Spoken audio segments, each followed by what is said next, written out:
আমি পেশায় একজন সিনিয়র স্টাফ নার্স। আমার মেয়ে প্রতিবন্ধী, জেনারেল স্কুলে দিছিলাম, সেখান থেকে শিক্ষকরা বের করে দিছে এবং অনেক অপমানিত হয়ে বের করে দিছে প্রতিবন্ধীর জন্য। তখন আমার পরপর 3বার যখন এরকম হয়, আমার মনে একটা বড় কষ্ট হয়। এই কষ্টের কারণে আমি মেয়ের জন্য আমার হাজব্যান্ডের সাথে পরামর্শ করে একটা স্কুল করার চেষ্টা করি, কারণ এখানে অনেক প্রতিবন্ধী। যার কারণে বলছি যে আমি যেহেতু একজন পেশায় নার্স, আমি আমার অফিসে বলে আমি একবেলা অফিস করছি, আর সকাল টাইমটায় আমি বাচ্চাদের 8-10টা বাচ্চা নিয়ে আমি আমার মেয়েকে সহ স্কুল করাবো, এই মন্তব্য করে আমি স্কুল শুরু করছি। কিন্তু স্কুল করতে গিয়ে দেখি সেখানে 73টা বাচ্চা আমি প্রথমে পাই। এই বাচ্চা দিয়ে স্কুল শুরু করি এবং এটা শুধু আমার নয়, এখানে ইউনো স্যার, ডিসি স্যার, সমাজসেবা পরিচালক, জেলা সমাজসেবা অফিসার, উপজেলা সমাজসেবা অফিসার, উপজেলা চেয়ারম্যান সবাই আমাকে, তারপর এমপি মহোদয় সবাই আমাকে সহযোগিতা করেন, মানে এটা করার জন্য উৎসাহ দেন। তখন আমি আর কি এটা শুরু করি। তো স্কুল শুরু করছি, কিন্তু সব কিছু আমি তো সেই বিত্তবান নই, আমার স্বাদ আছে সাধ্য নেই, তবুও হাল ছাড়িনি, স্কুল চালিয়ে যাচ্ছিলাম। এখন স্কুল এমপিওভুক্ত হয়েছে, তো সেখানে আমার মেয়ের সাথে এখন 294 জন বাচ্চা এখন স্কুল, 94 জন মেয়ে, 294টি বাচ্চা, প্রতিবন্ধী বাচ্চা স্কুল পাঠদান করে। আর এরাও প্রতিবন্ধীরা আমাদেরই স্বজন, এদের সহানুভূতি না, সহযোগিতা করুন। এরা সহানুভূতি চায় না, এরা একটু সহযোগিতা করলে, যেমন বাড়িতে আমরা ভালো বাচ্চাটার দিকে আমরা সুনজর দিই, আর যেটা প্রতিবন্ধী লজ্জায় আমরা বের করতে চাই না, কোনো আত্মীয় স্বজনের বাসায় নিয়ে যেতে চাই না। কিন্তু এদের যদি আমরা এই সহযোগিতাটা করি, তাহলে এই প্রতিবন্ধীদের কখনো প্রতিবন্ধী থাকবে না। কারণ যে প্রতিবন্ধী বাচ্চারা মায়ের আঁচল ধরে কান্না করতো, রাস্তায় ঢিল খেত, আমি এই প্রতিবন্ধী ঘরে ঘরে যা খুঁজতে গিয়ে কত বাচ্চাকে আমি ঢিল খাওয়া দেখছি।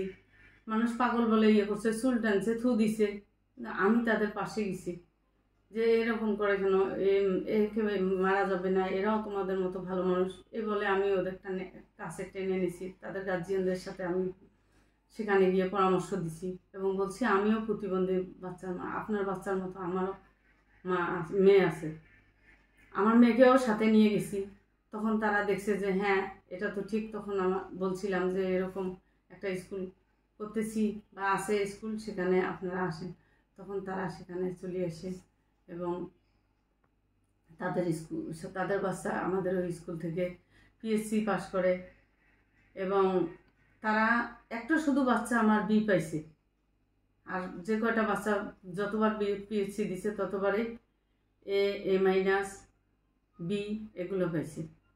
কারণ সেখানে আমার শিক্ষকরা কিন্তু তাদের স্পেশাল চাইল্ডরা শুধু একা একাই গিয়ে পরীক্ষা দিছে।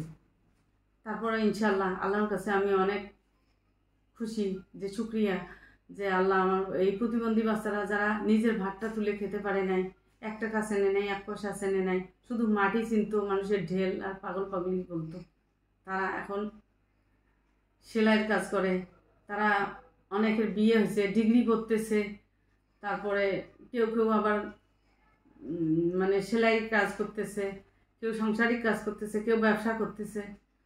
তো আমি অনেক গর্বিত, কারণ প্রতিবন্ধী বাচ্চা আমাকে যখন দেখে, দূর থেকে দেখার পরে যখন বলে, যারা সালাম দিতে পারে না তারা শুধু বলে, দূর থেকে বলে আপা অ্যাক্টিভ, আমার তখন মনে হয় গর্বে বুক হয়ে যায় যে আমি কোন জগতে আছি। আমার ভালো বাচ্চাটার চেয়ে আমার মনে হয় যে এই প্রতিবন্ধীরাই এরাই মনে হয় সবচেয়ে ভালো, এদের চেয়ে ভালো আর মনে হয় কেউ নেই। এদের সালাম সেলুট যখন পাই, তা আমি আল্লাহর কাছে অনেক শুক্রিয়া যে আমার একটা প্রতিবন্ধী মেয়েকে আজকে তার পিছনে ইয়ে করতে গিয়ে আমি অনেক প্রতিবন্ধী বাচ্চা আজকে সহযোগিতা করতে পেরেছি, এবং তাদের আমি শ্রদ্ধা পাই, দোয়া পাই, আল্লাহর কাছে আমি শুকরিয়া জানাই। আর সবচেয়ে আজকে আমার যেটা আনন্দের বিষয় সেটা হলো যে আমি কল্পনা করতে পারি নাই যে আমি এই বাংলাদেশ না, সুদূর প্রত্যন্ত অঞ্চল থেকে, যেখানে মানুষ বলে ওকি গাড়ি আল ভাই হাকাও ভারী চিলমারির বন্দর, সেই চিলমারির বন্দরের এক বউ, আমি পেশায় সিনিয়র স্টাফ নার্স। আমার মেয়ে দৃষ্টিমণি, তানমিন দৃষ্টিমণি, আজকে ওর কারণে, আজকে একটা প্রতিবন্ধী সন্তানের কারণে আমি আজকে যে বিশ্বের মধ্যে 100 জন নারীর তালিকায় আমি যে সম্মানিত হয়েছি, আমাকে সম্মানিত করেছে, এই আনন্দ ধরে রাখার আমার বলার মতো কিছু নেই। কারণ এই ধন্যবাদ এটা পাওয়া আমার নয়, এটা পাওয়া বিবিসি এবং বিবিসি পরিবারদের এবং সাংবাদিক পরিবারদের সবার পাওয়া। ওনাদেরকে আমি অনেক ধন্যবাদ জানাই, ওনাদেরকে আমি স্যালুট জানাই।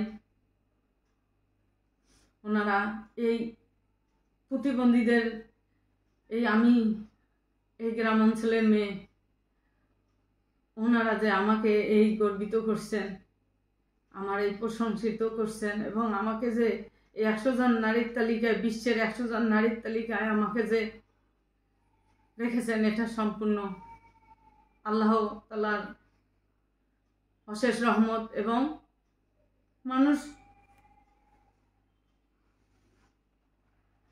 মানুষ হলো উপলক্ষ, তাই এই উপলক্ষটা হলো আমার বিবিসি